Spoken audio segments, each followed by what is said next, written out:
Okay, dear students. So we were discussing about that living world ಅಂತಕ್ಕಂಥ ಒಂದು concept ನ ಬಗ್ಗೆ ಡಿಸ್ಕಷನ್ ಅನ್ನ ಮಾಡ್ತಿದ್ವಿ. So I discussing about those kind of concepts living world ನ ವಿಷಯಕ್ಕೆ ಬಂದ್ರೆ ನೇಚರ್ ಅನ್ನು ನಾವು ಏನು ತಿಳ್ಕೊಂತೀವಿ ಅಂತ ಬಯಸ್ತೀವಿ.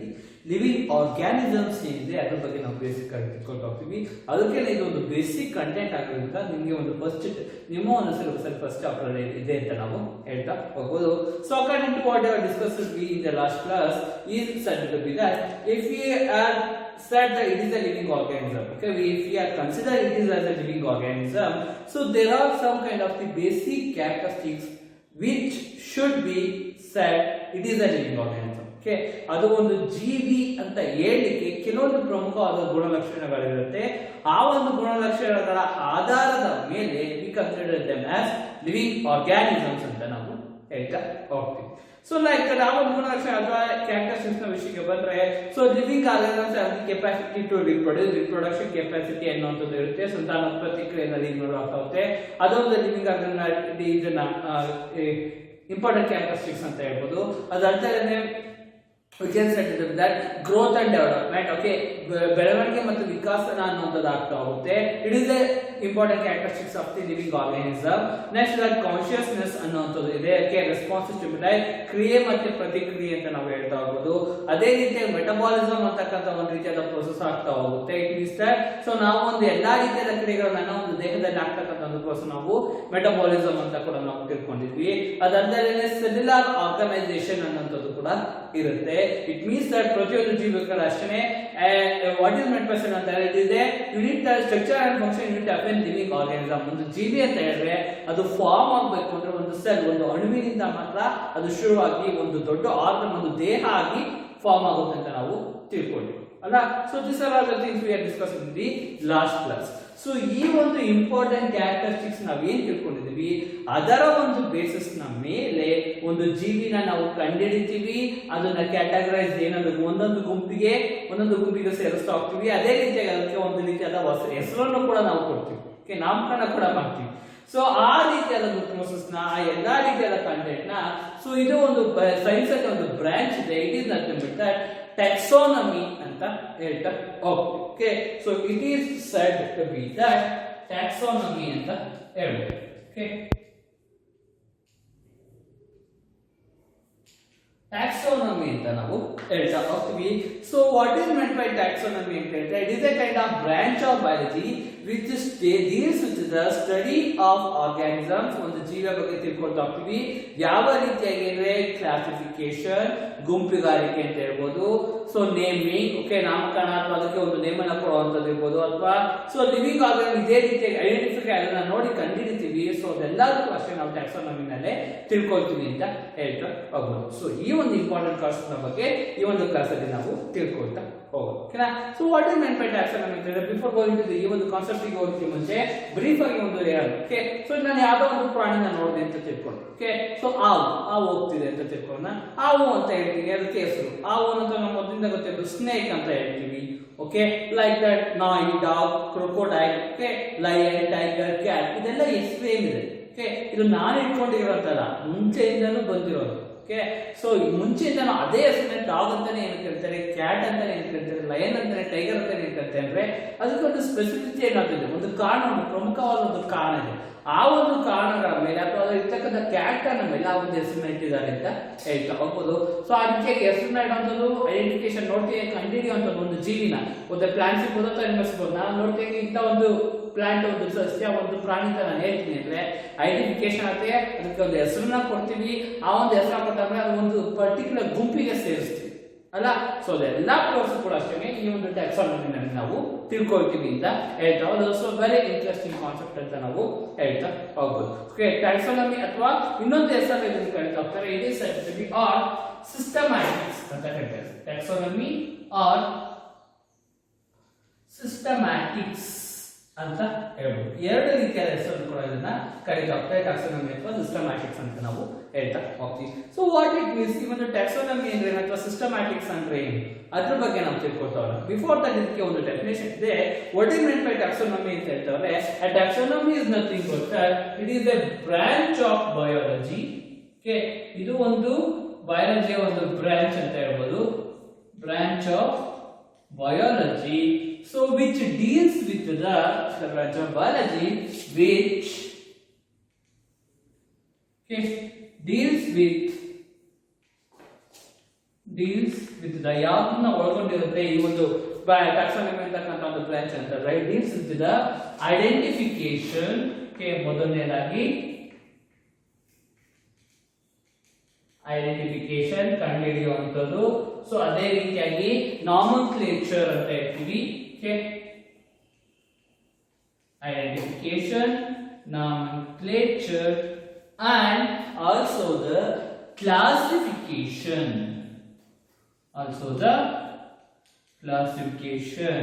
ಯಾವ್ದನ್ನ ಐಡೆಂಟಿಫೈ ಮಾಡ್ತೀವಿ, ಯಾವ್ದನ್ನ ನಾವು ನೇಮನ ಹೆಸರನ್ನ ಇಡ್ತೀವಿ, ಯಾವನ್ನ ಕ್ಲಾಸಿಫಿಕೇಶನ್ ಮಾಡ್ತೀವಿ ಅಂದ್ರೆ this is a branch of biology which deals with the study of identification, nomenclature and classification of living organisms.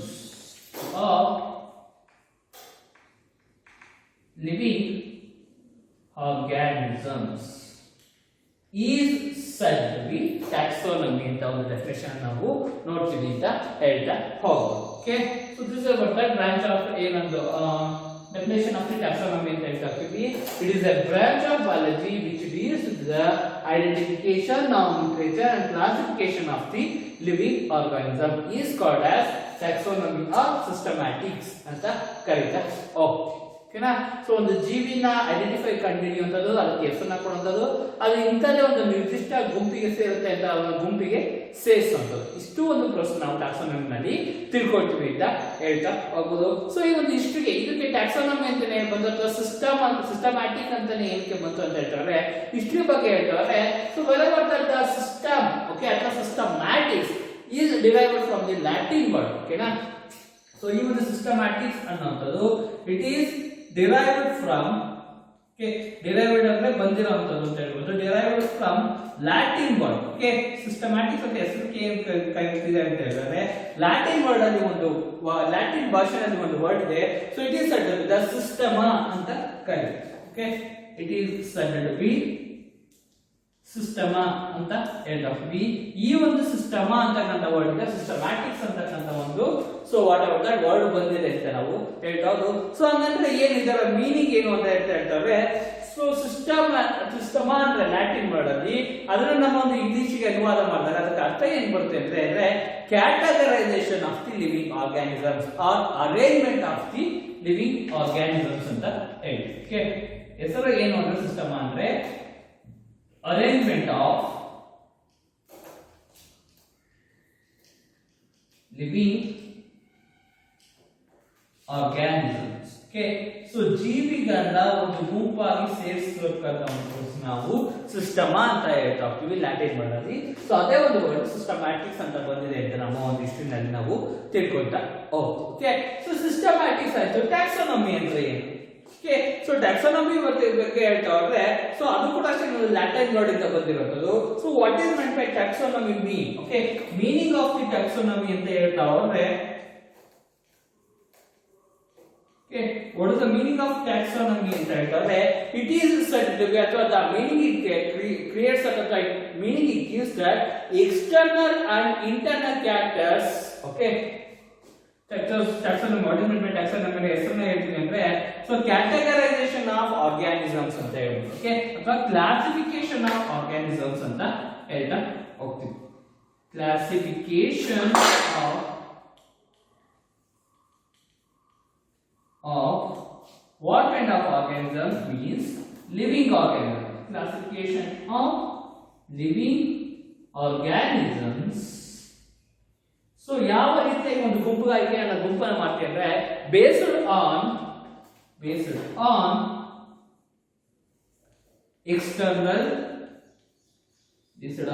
external and internal characters.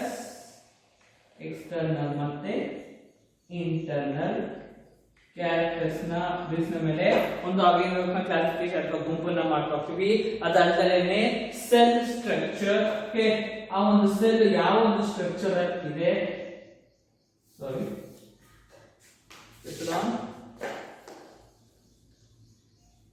Cell structure.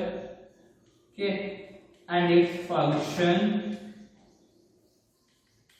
Cell structure ಅದು ಮಾಡ್ತಕ್ಕಂಥ ಕೆಲಸ ಅಂದ್ರೆ ನಥಿಂಗ್ ಬಟ್ ದಟ್ ಫಂಕ್ಷನ್ ಅಂತ ಹೇಳ್ತೀವಿ. Even that the classification of the algorithms is based on the evolutionary relationship ಅಂತ ಹೇಳಿ. Okay, evolutionary relationship.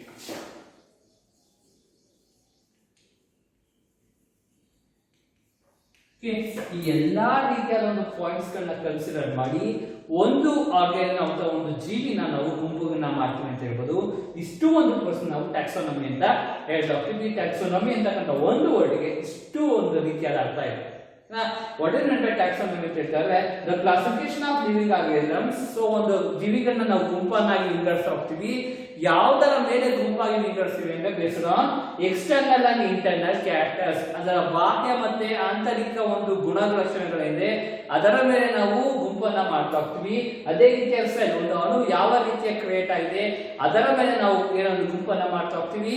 Even that function, ಆ ಒಂದು ಅಣು ಒಂದು ಸೆಲ್ ಅಥವಾ ಆರ್ಗನ್ ಮಾಡ್ತಕ್ಕಂಥ ಕೆಲಸದ ಮೇಲೆ ಕೂಡ ಅಷ್ಟೇನೆ ಒಂದು ಜೀವಿನ ನಾವು ಕ್ಯಾಟಗರಿನ ಮಾಡ್ತಾ ಹೋಗ್ತೀವಿ. ಅಷ್ಟೇ evolutionary relationship. So it means that so ಏನು ಅನುವಂಶೀಯತೆ ಅಥವಾ ವಂಶೀಯ ಅಂತ ಏನ್ ಕರಿತೀವಿ. ಸೊ ಆ ಒಂದು ಅನುವಂಶೀಯತೆ ಮೇಲೆ ಅಥವಾ ಜೆನೆಟಿಕ್ಸ್ ಅಥವಾ ಸೊ ಯಾವ್ದಾರ ಒಂದು ಅದರ ಒಂದು ಪಳೆಯುಳಿಕೆಗಳು ಹೇಳ್ತೇವೆ. ಓಕೆ, ಆನ್ಸಿಸ್ಟರ್ಸ್ ಅಂತ ಹೇಳ್ತೇವೆ. ಓಕೆ, ಹಿರಿಕರು ಅಂತ ಪಿತ್ರಾರ್ಜಿತ ಅಂತ ಏನ್ ಕರಿತೀವಿ ಅಲ್ಲ. So we are the ancestors, monkeys are the humans are the ancestors ಅಂತ ಹೇಳ್ತೀವಿ. So monkeys are the ancestors of humans. Okay, ನಾವೊಂದು ಮಾನವರ ಒಂದು ಸೊ ವಾಟ್ ಆಫ್ ದ ನಮ್ಮ ಒಂದು ಪಿತ್ರಾರ್ಜಿತವಾಗಿ ಮಂಕಿಗಳಿಂದ ಮಾನವ, ಮಂಗನಿಂದ ಮಾನವ ಅಂತ ಏನ್ ಕರಿತೀವಿ. ಸೊ ಲೈಕ್ ಆ ರೀತಿಯಾದ ಒಂದು ಎವಲ್ಯೂಷನ್ ರಿಲೇಶನ್ಶಿಪ್ ನ ಮೇಲೆ ಯಾವ್ದ್ರಿಂದ ಈ ರೀತಿಯಾದ ಒಂದು ಜೀವಿಗಳು ಕ್ರಿಯೇಟ್ ಆಗಿದೆ. ಸೊ ಆ ಒಂದು ಎಲ್ಲಾ ರೀತಿಯಾದ ಒಂದು ಪಾಯಿಂಟ್ಸ್ ಅನ್ನು ಕನ್ಸಿಡರ್ ಮಾಡಿ ಒಂದು ಜೀವಿನ ಅಥವಾ ಒಂದು ಆರ್ಗಾನಿಸಮ್ ನಾವು ಟ್ಯಾಕ್ಸಾನಮಿ ಅಥವಾ ಸಿಸ್ಟಮ್ಯಾಟಿಕ್ಸ್ ಅಥವಾ ಒಂದು ಗುಂಪನ್ನ ಮಾಡ್ತೀವಿ ಅಂತ ಹೇಳ್ತಾ ಹೋದ್ರು. ಸುಮ್ನೆ ಸೇರಿಸಿದ ನಮ್ಮ ಒಂದು ಸೈಂಟಿಸ್ಟ್ಗಳು ಸುಮ್ಮನೆ ಹೆಸರನ್ನ ಕೊಟ್ಟಿಲ್ಲ.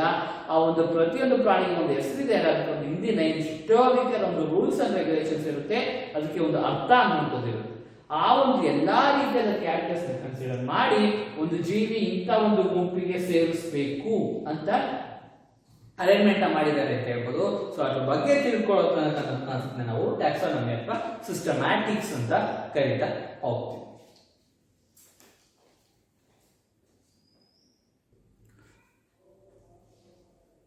ಸೊ ನಾವು ಅವಾಗಿಂದ ಹೇಳಿದ್ರೆ ಟ್ಯಾಕ್ಸಾನಮಿ ಅಂದ್ರೆ ಅದಕ್ಕೆ ಒಂದು ಪರ್ಟಿಕ್ಯುಲರ್ ರೂಲ್ಸ್ ಮತ್ತೆ ರೆಗ್ಯುಲೇಷನ್ಸ್ ಇರುತ್ತೆ. ಅದರ ಒಂದು ಬೇಸ್ನ ಮೇಲೆ ಒಂದು ಅನಿಮಲ್ ನಾವು ಐಡೆಂಟಿಫಿಕೇಶನ್, ನಾಮನ್ಕ್ಲೇಚರ್, ಕ್ಲಾಸಿಫಿಕೇಶನ್ ಮಾಡ್ತೀವಿ ಅಂತ ಹೇಳಿದ್ವಿ. So what it means that ಹಂಗಂದ್ರೆ ಏನು, ಅದರ ಒಂದು ಅರ್ಥಗಳನ್ನ ನಾವು ತಿಳ್ಕೊಳ್ತಾ ಹೋಗೋಣ. ಸೊ ಮೊದಲನೇದಾಗಿ ಬಂದ್ರೆ it is to be identification.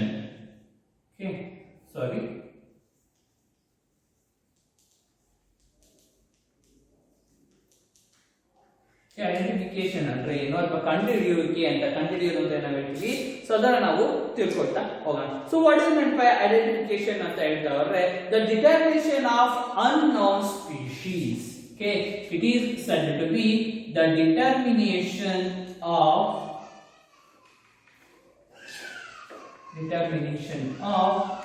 unknown species. ಒಂದು ಗೊತ್ತಿಲ್ಲದೆ ಇರ್ತಕ್ಕಂಥ ಒಂದು ಸ್ಪೀಶೀಸ್, ಒಂದು ಜೀವಿನ ಕಂಡುಹಿಡಿತಕ್ಕಂಥದ್ದು ಒಂದು ನಾವು ಐಡೆಂಟಿಫಿಕೇಶನ್ ಅಂತ ಹೇಳ್ತಾ ಹೋಗ್ತೀವಿ. ಸೊ ಯಾವ ರೀತಿಯಾಗಿ ಡಿಟರ್ಮೈನ್ ಮಾಡ್ತೀವಿ ಅಂದ್ರೆ by comparing the species of same character ಅಂತ ನಾವು ಹೇಳ್ತಾ ಹೋಗ್ಬೋದು. So what ever the determination of unknown species by comparing ಇವಾಗ ಯಾವ್ದು ಕಂಪ್ಯಾರಿಸನ್ ಮಾಡ್ತೀವಿ ಅಂದ್ರೆ ಗೊತ್ತಿರ್ತಕ್ಕಂಥ ಒಂದು ಜೀವಿ ಅಥವಾ noun species. Okay, noun species is called as identification ಅಂತ ಹೇಳಿ. ಈಸ್ ಕಾಲ್ಡ್ ಆಸ್ ಐಡೆಂಟಿಫಿಕೇಶನ್ ಅಂತ ಹೇಳ್ಬೋದು. ಸೊ ವಾಟ್ ಇಟ್ ಮೀನ್ಸ್ ಅಂತ ಹೇಳ್ತಾ ಹೋದ್ರೆ the determination of unknown species by comparing the known species. ಗೊತ್ತಿರ್ತಕ್ಕಂಥ ಒಂದು ಜೀವಿಗೆ ಗೊತ್ತಿದ್ದದೇ ಇರ್ತಕ್ಕಂಥ ಒಂದು ಜೀವಿನ ಕಂಪೇರ್ ಮಾಡಿ ಸೊ ಅದರಲ್ಲಿ ಯಾವ ರೀತಿಯಾದ ಗುಣಲಕ್ಷಣಗಳಿದೆ, ಇದರಲ್ಲಿ ಯಾವ ರೀತಿಯಾದ ಗುಣಲಕ್ಷಣಗಳಿದೆ, ಅದಕ್ಕೂ ಸರಿ ಹೊಂದುತ್ತಾ ಅಥವಾ ಅದರಲ್ಲೇ ಬೇರೆ ರೀತಿಯಾದ ಗುಣಲಕ್ಷಣಗಳಿದೆಯಾ, ಇದರಲ್ಲೇ ಬೇರೆ ರೀತಿಯಾದ ಗುಣಲಕ್ಷಣಗಳಿದೆಯಾ. ಸೊ ಆ ರೀತಿಯಾಗಿ ಕಂಪೇರ್ ಮಾಡ್ತಾ ಹೋಗ್ತೀನಿ. ಅದು ಯಾವ್ದೋ ಒಂದು ಜೀವಿ ಇರುತ್ತೆ ಅದ್ರ ಬಗ್ಗೆ ನಂಗೆ ಏನು ಇನ್ಫಾರ್ಮೇಶನ್ ಬಗ್ಗೆ ನಾನು ನೋಡೋದಿಲ್ಲ. ಹಾಗೇನ್ ಮಾಡ್ತೀನಿ ಅಂದ್ರೆ, ಸೊ ನೀರಲ್ಲಿದೆ ಅಂದ್ರೆ ಮೀನಿಗೆ ಕಂಪೇರ್ ಮಾಡ್ತಾ ಹೋಗ್ತೀನಿ. ಓಕೆ, ಸೊ ಮೀನಿಗೆ ಅದಕ್ಕೆ ಕಂಪೇರ್ ಮಾಡ್ತಾ ಹೋಗ್ತೀನಿ. ಮೀನಲ್ಲಿ ಯಾವ ರೀತಿಯ ಕ್ಯಾರೆಕ್ಟರ್ಸ್ ಇರುತ್ತೆ, ಇದರಲ್ಲಿ ಯಾವ ರೀತಿಯ ಕ್ಯಾರೆಕ್ಟರ್ಸ್ ಇರುತ್ತೆ. ಓಕೆ, ಸೊ ಇದು ಮೀನಿನ ಗುಂಪಿಗೆ ಸೇರುತ್ತಾ ಅಥವಾ ಬೇರೆ ರೀತಿಯಾದ ಒಂದು ಜೀವಿಗಳ ಗುಂಪಿಗೆ ಸೇರುತ್ತಾ. ಲೈಕ್ ಸೊ ಭೂಮಿ ಮೇಲೆ ಓಡಾಡ್ತಿದೆ ಅಂದ್ರೆ what are the terrestrial animals. Okay, so ಭೂಮಿ ಮೇಲೆ ವಾಸ ಮಾಡ್ತಕ್ಕಂಥ ಅನಿಮಲ್ಸ್ ಅಂದ್ರೆ ಈಗ ತೆವಳ್ತಾ ಇದೆ ಅಂದ್ರೆ ಹಾವಿಗೆ ಕಂಪೇರ್ ಮಾಡ್ತೀನಿ. ಸೊ ಅದರಲ್ಲಿ ಒಂದೇ ರೀತಿಯಾದ ಕ್ಯಾರೆಕ್ಟರ್ಸ್ ಇದೆ ಅಂತ. ಜಂಪ್ ಹಾಕೊಂಡು ಹೋಗ್ತಾ ಇದೆಯಾ, ಸೊ ಭೂಮಿ ಮೇಲೆ ಹಾಕೊಂಡು ಹೋಗ್ತಾ ಜಂಪ್ ಮಾಡ್ಕೊಂಡು ಹೋಗ್ತೀವಿ, ಕಪ್ಪೆಗೆ ಕಂಪೇರ್ ಮಾಡ್ತಾ ಹೋಗ್ತೀವಿ. Like okay, so what ever that ಭೂಮಿ ಮೇಲೆ ಮತ್ತೆ ನೀರಲ್ಲಿ ಎರಡು ಕೂಡ ಅಷ್ಟೇ ಬದುಕೋದ ಕೆಪಾಸಿಟಿ ಇದೆಯಾ, ಅದು ಕೂಡ ಅಷ್ಟೇ ಆಂಫಿಬಿಯನ್ಸ್ ಉಭಯವಾಸಿಗಳು ಅಂತ ಹೇಳ್ತೀವಿ. ಆ ರೀತಿಯಾಗಿ ಕಂಪೇರ್ ಮಾಡ್ತಾ ಹೋಗ್ತೀನಿ. ಆಲ್ರೆಡಿ ನನಗೆ ಗೊತ್ತಿರುತ್ತೆ ಒಂದು ಜೀವಿ ಬಗ್ಗೆ, ಸೊ ಇದ್ಯಾವ ಗೊತ್ತಿದ್ದಾರೆ ಆಯ್ತಾರೆ. ಸೊ ಗೊತ್ತಿರೋ ಇರ್ತಕ್ಕಂಥ ಜೀವಿಲಿ ಇದರಲ್ಲಿ ಇರ್ತಕ್ಕಂಥ ಕ್ಯಾರೆಕ್ಟರ್ಸ್ ನಾವು ವಾಟ್ ಎವರ್ ದಟ್ ಕಂಪೇರಿನ ಮಾಡ್ತಾ ಹೋಗ್ತೀವಿ ನಾನ್ ಮತ್ತೆ ಅನ್ನೋನ್ ಮೇಲೆ. ಸೊ ಅದನ್ನ ನಾವು ಐಡೆಂಟಿಫಿಕೇಶನ್ ಅಂತ ಕರೆಯೋಣ. ಓಕೆ, ಸೊ ಇದು ಒಂದು ಮೀನಿಂಗ್ ನ ಕೊಡುತ್ತೆ, ಐಡೆಂಟಿಫಿಕೇಶನ್ ಅಂತ ಹೇಳ್ತಾ ಹೋಗ್ತೀವಿ. ಅದಾದ ನಂತರ ಟ್ಯಾಕ್ಸಾನಮಿ ಅಂದ್ರೆ ಐಡೆಂಟಿಫಿಕೇಶನ್, ಅದಾದ್ಮೇಲೆ ನಾಮೆನ್ಕ್ಲೇಚರ್ ಅಂತ ಹೇಳಿ ಅಲ್ಲ. ಸೊ ಈ ಒಂದು ನಾಮೆನ್ಕ್ಲೇಚರ್ ಬಗ್ಗೆ ತಿಳ್ಕೊಳ್ತಾ ಹೋಗೋಣ. ನಾಮೆನ್ಕ್ಲೇಚರ್ ಅಂತ ಹೇಳ್ಬೋದು. ಸೊ ನಾವು what is meant by nomenclature ಅಂದ್ರೆ, ಸೊ ನಾವು ಕನ್ನಡಕ್ಕೆ ಮಾಡ್ತೀವ ನಾಮಕರಣ ಅಂತ ಹೇಳ್ತೀವಲ್ಲ, ಅದೇ ಒಂದು ಮೀನಿಂಗ್ ಅನ್ನ ಇದು ಕೂಡ ಅಷ್ಟೇ ಕೊಡ್ತಾ ಹೋಗುತ್ತೆ. So what is meant by nomenclature ಅಂದ್ರೆ the correct naming of the identified. So ಯಾವ್ದೋ ಒಂದು ಐಡೆಂಟಿಫಿಕೇಶನ್ ನಾನು ಮಾಡಿ ಫಸ್ಟ್ ಐಡೆಂಟಿಫೈ ಮಾಡ್ತೀನಿ ಕಂಪೇರ್ ಮಾಡಿ.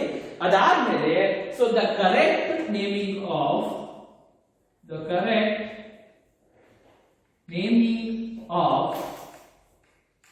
identified,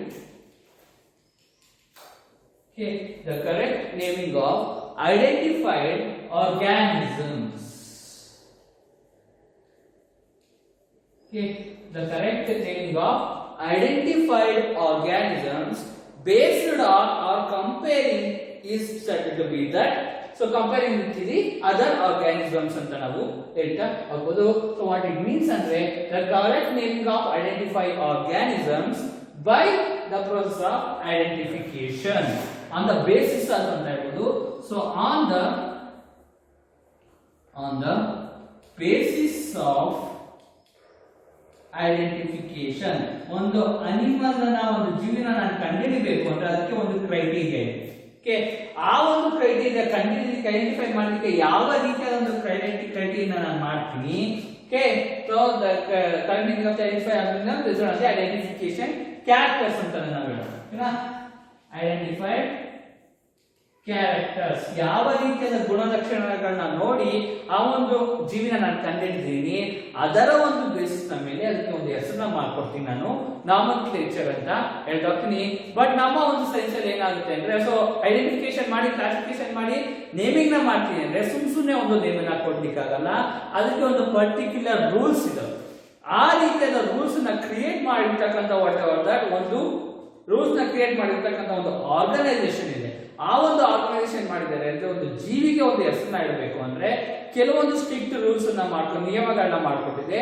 ಆ ಒಂದು ನಿಯಮಗಳನ್ನ ಫಾಲೋ ಮಾಡ್ಕೊಂಡು ಯಾವುದೇ ಒಂದು ಜೀವಿನ ನಾನು ಐಡೆಂಟಿಫೈ ಮಾಡಿದ್ದೀನಿ ಅಂದ್ರೆ ಕಂಡಿದ್ದೀನಿ ಅಂದ್ರೆ ಅದಕ್ಕೆ ಹೆಸರನ್ನ ಕೊಡಬೇಕಾಗುತ್ತೆ. ಆ ರೀತಿಯಾದ ಒಂದು ನೇಮಿಂಗ್ಗೋಸ್ಕರ ಒಂದು ಇರ್ತಕ್ಕಂಥ ಆರ್ಗನೈಸೇಷನ್ ಯಾವುದು ಅಂದ್ರೆ ICPN ಮತ್ತೆ ICZN ಅಂತಕ್ಕಂಥ ಎರಡು ರೀತಿಯಾದ organisation. Okay, so it is said to be that ICBN and ICZN. ಈಗ ಇನ್ನೂ ಕೂಡ ಇದೆ ICMN ಅಂತ ಕೂಡ ಇದೆ. ಓಕೆ, ಸೊ ಈ ಮೂರು ಜೀವಿಗಳ ವಿಷಯಕ್ಕೆ ಬಂದ್ರೆ ಈ ಮೂರು ರೀತಿಯಾದ ಆರ್ಗನೈಸೇಷನ್ ಇದೆ. ಈ ಒಂದು ಆರ್ಗನೈಸೇಷನ್ ಕೆಲವೊಂದು ನಿಯಮಗಳನ್ನ ರೂಲ್ಸ್ ಅಂಡ್ ರೆಗ್ಯುಲೇಷನ್ಸ್ ಮಾಡ್ಕೊಟ್ಟಿದ್ದಾರೆ. ಆ ಒಂದು ರೂಲ್ಸ್ ಅಂಡ್ ರೆಗ್ಯುಲೇಷನ್ಸ್ ಫಾಲೋ ಮಾಡ್ಕೊಂಡು ಯಾವುದೇ ಒಂದು ಜೀವಿಗೆ ನಾವು ನಾಮೆನ್ಕ್ಲೇಚರ್ ಅಥವಾ ಹೆಸರನ್ನ ಇಡಬೇಕಾಗುತ್ತೆ ಅಂತ ಹೇಳ್ತಾ ಹೋಗ್ತಾರೆ. ಸೊ ವಾಟ್ ಇಟ್ ಮೀನ್ಸ್, ಇದರ ಫುಲ್ ಫಾರ್ಮ್ ಏನು ಅಂದ್ರೆ, ಸೊ ICBN ಅಂದ್ರೆ international code for botanical nomenclature ಅಂತ ಹೇಳಿ. ಓಕೆ, ಇಂಟರ್ನ್ಯಾಷನಲ್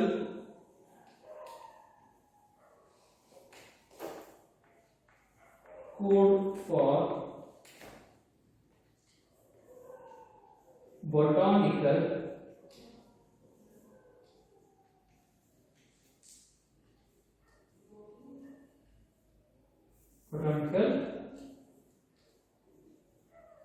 nomenclature ಅಂತ ಹೇಳಿ. Okay, so international code for botanical nomenclature ಅಂತ ನಾವು ಹೇಳ್ತಾ ಹೋಗ್ಬೋದು. ಸೊ ಅದು ಒಂದು ICBA ನಿಂದ ಬಂದಿರತಕ್ಕಂತ ಒಂದು ಕೋಡ್ ಅಂತ ನಾವು ಹೇಳ್ತಾ ಹೋಗ್ತೀವಿ. So what ever the botanical ಅಂತ ಹೇಳ್ತಾ ಹೋದ್ರೆ it is that botany. Okay, ಒಂದು ಸಸ್ಯಕ್ಕೆ ಒಂದು ಹೆಸರನ್ನ ಇಡಬೇಕು ಅಂದ್ರೆ, ಒಂದು ಗಿಡಕ್ಕೆ ಒಂದು ಹೆಸರನ್ನ ಇಡಬೇಕು ಅಂದ್ರೆ ಇವರು ಒಂದು ರೂಲ್ಸ್ ಅಂಡ್ ರೆಗ್ಯುಲೇಷನ್ಸ್ ಮಾಡಿದ್ದಾರೆ. ಆ ಒಂದು ರೂಲ್ಸ್ ಅಂಡ್ ರೆಗ್ಯುಲೇಷನ್ಸ್ ಫಾಲೋ ಮಾಡ್ಕೊಂಡು ಅದಕ್ಕೆ ಒಂದು ಹೆಸರನ್ನ ಇಡ್ತಾರೆ ಅಂತ ಹೇಳ್ಬೋದು. ನೆಕ್ಸ್ಟ್ ICZ ಅನ್ನೋದಿದೆ, ICZ ಒಂದು ಹೆಸರನ್ನ ಕೊಡ್ತಾ ಹೋಗುತ್ತೆ, the international code for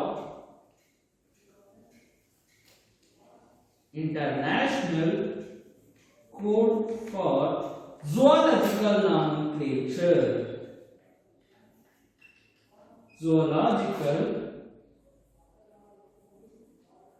nomenclature ಅಂತ ಹೇಳ್ತಾರೆ. ಇಟ್ ಮೀನ್ಸ್ zoological nomenclature ಅಂದ್ರೆ ಒಂದು ಪ್ರಾಣಿಗೆ ಹೆಸರನ್ನ ಇಡಬೇಕು ಅಂತ. ಓಕೆನಾ, ಸೊ ಸಸ್ಯಕ್ಕೆ ಬಾಟಾನಿಕಲ್ ಬರುತ್ತೆ, ಪ್ರಾಣಿಗೆ ಒಂದು ಹೆಸರು ಇಡಬೇಕು ಅಂದ್ರೆ ICZ ಅನ್ನೋರು ಕೆಲವೊಂದು ರೂಲ್ಸ್ ನಿಯಮಗಳನ್ನ ಮಾಡಿದ್ದಾರೆ. ಆ ಒಂದು ನಿಯಮಗಳನ್ನ ಫಾಲೋ ಮಾಡ್ಕೊಂಡು ನಾವು ಹೆಸರನ್ನ ಇಡಬೇಕಾಗುತ್ತೆ ಅಂತ ಹೇಳ್ಬೋದು.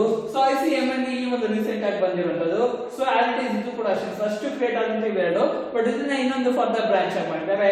So international code for microbial nomenclature, international code for microbial international code for microbial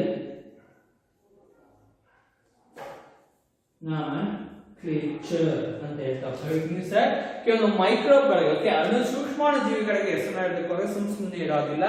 ಇವರು ಒಂದು ರೂಲ್ಸ್ ಅಂಡ್ ರೆಗ್ಯುಲೇಷನ್ಸ್ ಮಾಡಿದ್ದಾರೆ. ಇವರ ಒಂದು ರೂಲ್ಸ್ ಅಂಡ್ ನಿಯಮಗಳನ್ನ ಫಾಲೋ ಮಾಡ್ಕೊಂಡು ಯಾವುದೇ ಒಂದು ಜೀವಿನ ಅನ್ಕೊಂಡಿದೆ ಅಂದ್ರೆ ಸೊ ನೇಮ್ ಅನ್ನ ಕೊಡಬೇಕಾಗುತ್ತೆ ಅಂತ ಹೇಳ್ತಾ ಹೋಗ್ತಾರೆ. ಸುಮ್ಮನೆ ನಾವೆಲ್ಲ ಪೆಟ್ ನೇಮ್ ಗಳನ್ನ ಕರಿತಾ ಹೋಗ್ತೀವಿ ಅಲ್ಲ. ಸೊ ಸುಮ್ಮನೆ ಇಡೋದಂದ್ರೆ ಒಂದು ಜೀವಿಗೆ ಒಂದು ಸಸ್ಯಕ್ಕೆ ಎಫೆಕ್ಟ್ ಏನಿದೆ ಸುಮ್ಮನೆ ಇಡೋದಿಲ್ಲ.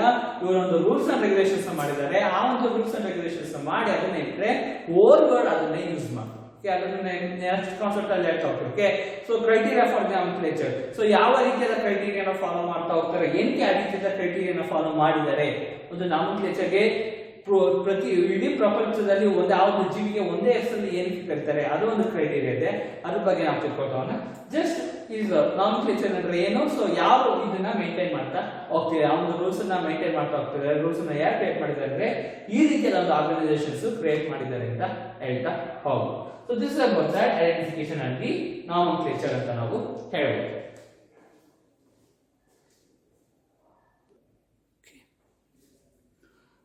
ಸೊ ಟ್ಯಾಕ್ಸಾನಮಿಯಲ್ಲಿ ಬರ್ತಕ್ಕಂಥ ಇನ್ನೊಂದು ಏನು ಅಂದ್ರೆ ಐಡೆಂಟಿಫಿಕೇಶನ್, ನಾಮೆನ್ಕ್ಲೇಚರ್ ಮತ್ತೆ ಕ್ಲಾಸಿಫಿಕೇಶನ್ ಅಂತ ಹೇಳ್ತೀವಿ. So what is meant by classification? Classification ಅಂದ್ರೆ ಏನು ಅಂತ ನಾವು ತಿಳ್ಕೊಳ್ತಾ ಹೋಗೋಣ. So what is meant by classification ಅಂದ್ರೆ so it is said to be that the placing of organisms in a particular category or particular group ಅಂತ ಹೇಳಿ. Okay, the placing of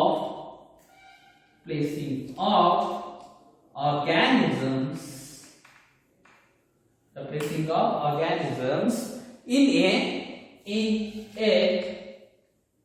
particular group, ಒಂದು ನಿರ್ದಿಷ್ಟವಾದ ಗುಂಪಿಗೆ ಅದನ್ನ ನಾನು ಸೇರಿಸ್ತಾ ಹೋಗ್ತೀನಿ. group or category. Okay, a placing of organisms in a particular group or category. So based on, so ಯಾವ್ದರ ಒಂದು ಇದು ಬೇಸ್ ನ ಮೇಲೆ ಅವುಗಳ ಲಕ್ಷಣಗಳನ್ನ ನಾನು ನೋಡ್ತಾ ಹೋಗ್ತೀನಿ ಅಂತ ಹೇಳಿದ್ರೆ based on some recognizable characters ಅಂತ ಹೇಳ್ತೀವಿ. Okay, based on some recognizable characters of living organisms.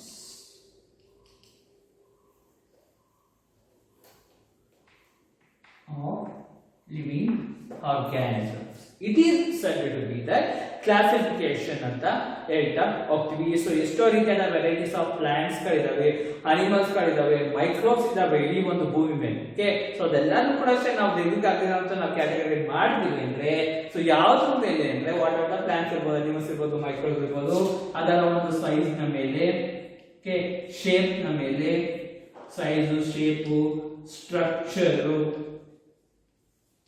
Okay, ಅದು ಮಾಡ್ತಕ್ಕಂಥ ಕೆಲಸ, ಫಂಕ್ಷನ್ ಇರ್ಬೋದು. ಓಕೆ, ಸೊ ಅದರ ಹ್ಯಾಬಿಟೇಟ್ ಇರ್ಬೋದು. ಓಕೆ, ಎಲ್ಲಾ ರೀತಿಯ ಒಂದು ರೆಕಗ್ನೈಸಬಲ್ ಕ್ಯಾರೆಕ್ಟರ್ಸ್ ಅಂದ್ರೆ ಇದೇನೆ. ಸೈಜ್ ಇರ್ಬೋದು, ಶೇಪ್ ಇರ್ಬೋದು, ಸ್ಟ್ರಕ್ಚರ್, ಫಂಕ್ಷನ್, ಹ್ಯಾಬಿಟೇಟ್, ಅದು ಬದುಕ್ತಕ್ಕಂಥ ಒಂದು ಪರಿಸರ ಇರ್ಬೋದು, ಅದೆಲ್ಲದನ್ನು ಕೂಡ ನಾವು ರೆಕಗ್ನೈಸಬಲ್ ಕ್ಯಾರೆಕ್ಟರ್ಸ್ ಅಂತ ಹೇಳ್ತೀವಿ. ಈಸಿಯಾಗಿ ಯಾರು ಕೂಡ ಐಡೆಂಟಿಫೈ ಮಾಡ್ಬೋದು, ರೆಕಗ್ನೈಸ್ ಮಾಡ್ಬೋದು. ಆ ರೀತಿಯಾದ ಒಂದು ಕ್ಯಾರೆಕ್ಟರ್ಸ್ ನಾವು ತಗೊಂಡು ಅದನ್ನ ನಾವು ಒಂದು ಗುಂಪಿಗೆ ಸೇರಿಸೋದು, ಕ್ಯಾಟಗರೈಸೇಷನ್ ಮಾಡೋದನ್ನ ನಾವು ಕ್ಲಾಸಿಫಿಕೇಶನ್ ಅಂತ ಕರೀತಾ ಹೋಗ್ತೀವಿ. ಸೊ ಈಗ ಒಂದು ಟ್ಯಾಕ್ಸಾನಮಿಗೆ ಒಂದು ಅರ್ಥ ಬಂತು. A kind of branch of biology which deals with the identification, nomenclature and classification of the living organisms is said to be taxonomy or systematics ಅಂತ ಹೇಳ್ತಾ ಹೋಗ್ತೀವಿ. ಓಕೆ.